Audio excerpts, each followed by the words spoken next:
बदलापुरात घडलेल्या घटनेला तीव्र असा निषेध व्यक्त केलेला आपण पाहिलाच आहे। आणि याचाच परिणाम की काय, बदलापुरातील 2 चिमुरड्यांचे लैंगिक शोषण करणारा आरोपी अक्षय शिंदे याचा पोलीस एन्काउंटर मध्ये मृत्यू झाल्याने खळबळ उडाली आहे। पोलीस त्याला तळोजा तुरुंगातून बदलापूरला घेऊन जात होते। त्याच वेळी अक्षयने पोलिसांची पिस्तूल हिसकावून घेतली आणि फायरिंग केला असा पोलिसांकडून दावा करण्यात येत आहे। या प्रकरणात सहाय्यक पोलीस इन्स्पेक्टर निलेश मोरे हे जखमी देखील झाले। या दरम्यान पोलीस इन्स्पेक्टर संजय शिंदे यांनी आरोपीला नियंत्रणात आणण्याचा प्रयत्न करीत असतानाच गोळी चालवली। यातच अक्षयचा मृत्यू झाला। संजय शिंदे यांच्या पिस्तुलीतून निघालेल्या गोळीतून अक्षय शिंदेचा मृत्यू झाला, पण ज्यांच्या पिस्तुलीतून गोळीने अक्षयचा प्राण गेला ते संजय शिंदे नक्की आहेत तरी कोण, हे जाणून घेणार आहोत प्राईम संवादच्या आजच्या भागात। नमस्कार, मी श्रेयस प्राईम संवाद युट्यूब चॅनल वरती तुमचं स्वागत करतो। विरोधकांनी पोलिसांच्या व सरकारच्या भूमिकेवर संशय व्यक्त करत हा एन्काउंटर जाणून बुजून खऱ्या आरोपींना वाचवण्यासाठी करण्यात आल्याचा आरोप केला आहे। पोलीस निरीक्षक संजय शिंदे यांनी अक्षय शिंदेवर 2 गोळ्या झाडल्याची माहिती आहे। संजय शिंदे यापूर्वीही अनेक वादात अडकले आहेत, त्यामुळे अक्षय शिंदेच्या एन्काउंटर बद्दल देखील अनेक प्रश्न उपस्थित केले जाऊ लागले आहेत। संजय शिंदे हे यापूर्वी ठाणे पोलिसांच्या गुन्हा शाखेच्या खंडणी विरोधी कक्षात कार्यरत होते। बदलापूर प्रकरणात स्थापन करण्यात आलेल्या SITत त्यांचा समावेश करण्यात आला होता। संजय शिंदे यांनी यापूर्वी माजी पोलीस अधिकारी व एन्काउंटर स्पेशालिस्ट प्रदीप शर्मा यांच्यासोबत काम केलं आहे। एन्काउंटर स्पेशालिस्ट प्रदीप शर्मा यांच्या नेतृत्वाखाली ठाणे पोलिसांच्या गुन्हे शाखेच्या खंडणी विरोधी कक्षात संजय शिंदे यांनी एकत्र काम केलं आहे।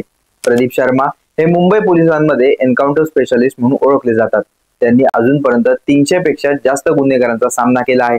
1983 मध्ये पोलीस दलात सामील झाल्यावर 1990च्या दशकात मुंबईला अंडरवर्ल्डच्या गुन्हेगारांनी विळखा घातला होता। विशेषतः दाऊद इब्राहिम आणि छोटा राजनशी संबंधित गुंडांनी उच्छाद मांडला होता। या दोन्ही टोळ्यातील अनेक गुंडांना त्यांनी ठार मारलं। गुंडांशी झालेल्या अनेक हाय प्रोफाईल चकमकींमध्ये भाग घेतल्याबद्दल प्रदीप शर्मा यांना प्रसिद्धी मिळाली। तसेच त्यांच्या पथकात असलेल्या संजय शिंदे हे देखील प्रकाशझोतात आले होते। संजय शिंदे यापूर्वी देखील काही कारणांमुळे वादात सापडलेले आहेत। खुनाचा आरोपी असलेला विजय पालांडे पोलिसांच्या ताब्यातून फरार झाल्यानंतर त्यांना निलंबित करण्यात आलं होतं। पालांडेला पळून जाण्यास त्यांनी मदत केल्याचा आरोप संजय शिंदे यांच्यावर होता, कारण पालांडे ज्या गाडीतून पळून गेला त्याच गाडीत संजय शिंदे यांचा गणवेश सापडला होता। दरम्यान यानंतर 2014 मध्ये ते पुन्हा कामावर परतले आणि आता एवढ्या वर्षांनी ते अक्षय शिंदे एन्काउंटर प्रकरणातून पुन्हा प्रकाशझोतात आलेले आहेत। आणि एवढी वर्ष वादग्रस्त असणारी त्यांची कारकीर्द या एन्काउंटर प्रकरणामुळे आणखी जास्त वादात सापडली आहे, कारण हे एन्काउंटर फेक असण्याचा आरोप विरोधक सध्या करत आहेत। यात अक्षयच्या मृत्यूनंतर त्यांच्या एन्काउंटरवर बोलताना नाना पटोले यांनी सरकारवर प्रश्न उपस्थित केले आहेत। ज्या पद्धतीने एन्काउंटर केले आहे त्यावरून हे भाजपशी संबंधित लोकांना वाचवण्यासाठी खटाटोप आहे का, असा प्रश्न त्यांनी उपस्थित केला आहे। सोबतच हे सरकार दमदाटी करणारं सरकार आहे। प्रशासकीय अधिकाऱ्यांना दबावात आणले जात आहे।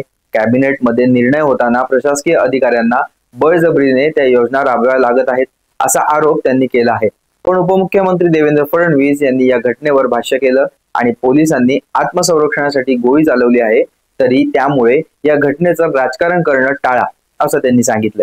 पण तरीही हा अक्षय शिंदेचा एन्काउंटर फेक असल्याचे अनेक आरोप केले जात आहेत आणि त्यामुळे संजय शिंदे हेही अडचणीत आले आहेत, कारण पोलीस स्वरक्षणाचा बनाव करत आहेत।